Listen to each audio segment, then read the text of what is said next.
پسند بھی آ جائے گا اور اس کے ریٹس بھی پسند آ جائیں گے۔ دوسرے نمبر پہ آ جاتا ہے جی گاڑی کا فیول۔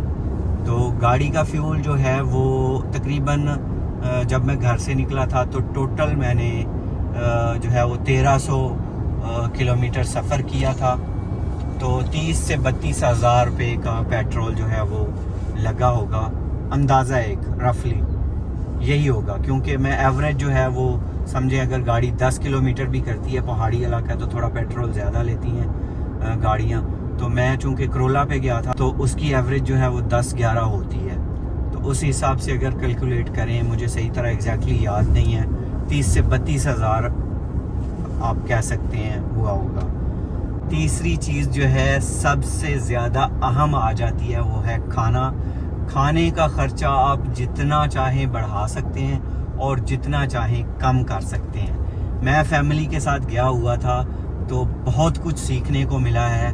میں نے بہت ساری ایسی فیملیز دیکھی ہیں جو بالکل خود کوکنگ کرتی تھیں، اور بہت سارے لڑکے بھی جو گئے ہوئے تھے وہ بھی زیادہ تر جو ہے وہ خود کوکنگ کرتے ہیں۔ سلنڈر انہوں نے رکھا ہوا تھا، چولہا رکھا ہوا تھا، اور ساری کھانے کی چیزیں جو ہیں سبزیاں وغیرہ وہیں سے لے لیتے ہیں، اور وہ کھانا سالن جو ہے وہ بنا لیتے ہیں، اور بازار سے روٹی جو ہے وہ لے آتے ہیں۔ اس طرح جو ہے وہ آپ کا خرچہ بہت ہی کم ہو جاتا ہے۔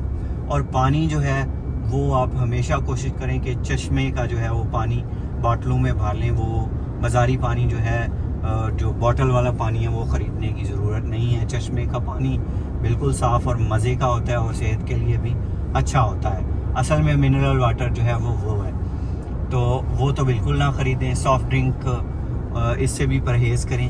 تو اب جو ہے بات آ جاتی ہے کہ ہم نے جو ہے وہ تقریباً جو ہے رفلی آئیڈیا ایک لگایا، کیلکولیشن کی ہے، موٹا موٹا حساب کیا ہے، تو 60 سے 65 ہزار جو ہے نا وہ کھانے پہ لگا ہے۔ یہی اگر ہم کھانا خود بناتے تو انجوائے بھی زیادہ کر سکتے تھے، اور کھانا بھی اچھا صاف ستھرا کھا سکتے تھے، ہیلتھی کھا سکتے تھے، اور گھر کا بنا ہوا وہاں پہ کھانا کھا سکتے تھے۔ وہاں پہ کوشش کریں کہ کھانا جو ہے وہ خود بنائیں۔ یہی خرچہ جو ہے وہ کم ہو کے 10 سے 15 ہزار میں ہو جانا تھا۔ ایک اور ایکسپیرینس میں آپ کو بتا دوں، مجھے ایک گورا ملا تھا، تو اس نے مجھے ایک بات بتائی تھی، اور پھر میں نے وہ خود کو بھی دیکھا تو واقعی میں وہ بات حقیقت تھی۔ تو اس نے مجھے یہ کہا تھا کہ پاکستان میں جتنے بھی لوگ ہیں نا، وہ زیادہ تر جب ریسٹورنٹس میں جاتے ہیں تو وہ گوشت کھاتے ہیں، جبکہ ہم لوگ جو ہے گوشت زیادہ تر گھر میں کھاتے ہیں۔ باہر جب ہم جاتے ہیں ریسٹورنٹ وغیرہ میں تو ہم ویجیٹیبلز کو پریفر کرتے ہیں، ویجیٹیبلز زیادہ کھاتے ہیں۔ میں اپنا بتا رہا ہوں کہ واقعی میں ایسا ہے، ہم اگر کوئی دعوت پہ جائیں، دوست اکٹھے ہوں، تو جب بھی کسی ریسٹورنٹ پہ جاتے ہیں تو ہم زیادہ تر گوشت کھاتے ہیں۔ تو اگر آپ خود کھانا نہ بھی بنائیں تو کوشش یہ کریں کہ دالیں اور سبزیاں جو ہیں وہ ریسٹورنٹ سے کھائیں، اور ان کو کہیں کہ تڑکے جو ہے وہ کم لگائیں، مسالے جو ہے وہ کم استعمال کریں، چونکہ یہ ٹور جو ہے 7 دن کا، 8 دن کا، 10 دن کا، اس میں یہ بھی ہو سکتا ہے کہ آپ کا پیٹ جو ہے وہ خراب ہو جائے، اور باہر نکل کے گوشت جو ہے اس کو ترجیح نہ دیں، سبزیاں اور دالوں کو جو ہے وہ ترجیح دیں۔ تو پھر اگر آپ بازار سے بھی کھانا کھائیں گے تو اس میں چونکہ دالیں جو ہیں اس میں تو آپ کو 100% یقین ہے کہ وہ اس میں کیا کچھ غلط ہو سکتا ہے، کچھ بھی نہیں۔ موسٹلی جو ہے وہ گھی استعمال کیا جاتا ہے، وہ سستے والا یوز کریں گے تو وہ آپ جو ہے تڑکا انہیں کہیں کہ کم لگائیں۔ یہ وہ ساری چیزیں ہیں جن کا آپ نے خیال رکھنا ہے۔ ٹور پلان کریں، اور کبھی بھی بارشوں کے سیزن میں، مونسون کے سیزن میں نہ جائیں۔ اب جیسا کہ اگست جو ہے وہ شروع ہو چکا ہے، اس کے اینڈ میں، اور جو اگلا مہینہ ہے سپتمبر، اور پھر سردیوں میں بھی الحمدللہ اب ٹورزم جو ہے وہ بڑھ رہا ہے۔ سنو فال دیکھنے کے لیے جائیں۔ کاغان کی طرف جو ہے وہ زیادہ ہوٹل جو ہے وہ بنے ہوئے ہیں، زیادہ لوگوں کی کیپیسٹی ہے، اس ایریا کی طرف جائیں۔ سوات کی طرف جائیں، ہنزا کی طرف جائیں، ڈبی کی طرف، سکردو کی طرف جائیں۔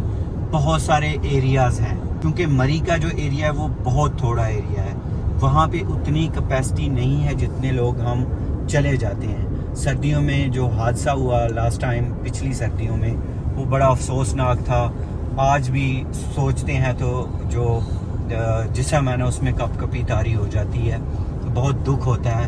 تو پرہیز کریں زیادہ رشی ایریاز سے، اور ہوٹل بھی اگر لیں تو اب پورے روڈ پہ جدھر بھی آپ جاؤ، سواس، کردو، کلام، اور یہ جو ہے ناران کھغان، بابو سر ٹاپ تک، اور پھر آگے ہنزا، پھر جہاں پہ بھی آپ جاتے ہو، جو مین بازار ہیں یا مین سٹیز ہیں، ان کے علاوہ روڈز پہ بھی کافی اچھے جو ہیں وہ ہوٹل بنے ہوئے ہیں.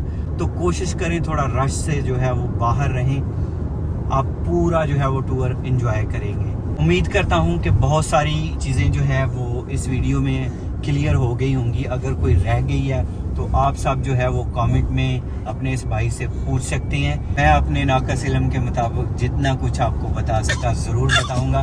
اللہ تعالیٰ آپ سب کو دنیا اور آخرت کی تمام خوشیاں نصیب فرمائے. اللہ تعالیٰ آپ سب پر اپنا کرم فرمائے، فضل فرمائے. اللہ تعالیٰ آپ سب کو اپنی رحمتوں کے سائے میں رکھے.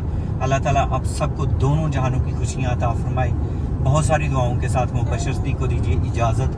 اپنا بہت سارا خیال رکھیے گا، دعاؤں میں یاد رکھیے گا. اللہ حافظ. اور یہ بھی بتائیے گا کہ نیکسٹ ٹور جو ہے وہ کہاں کا کیا جائے. اللہ حافظ. تو معذرت کے ساتھ ایک بات میں بھول گیا تھا آپ کو بتانا. ایک فیملی ملی تھی، ان کا آئیڈیا جو ہے وہ مجھے بہت زیادہ پسند آیا تھا. انہوں نے کولر میں برف ڈالی ہوئی تھی، دودھ وہ گھر سے لے کے گئے ہوئے تھے، بوٹلیں اس کولر میں رکھی ہوئی تھی، اور 4 سے 5 طرح کے سالن جو ہے وہ انہوں نے بنائے ہوئے تھے، وہ کولر میں رکھے ہوئے تھے.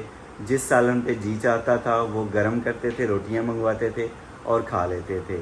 اور ایک اور چیز کہ گوشت کا میں نے کہا ہے کہ بازار سے نہ کھائیں. اگر آپ کا دل چاہ رہا ہے تو آپ کھا بھی سکتے ہیں. اور ایک چیز، گھر پہ بنا کے تو ضرور کھائیں. گوشت کا مزہ تو پھر اپنا ہے. اللہ آپ کو شاد اور آباد رکھے، خوش رکھے. اللہ حافظ.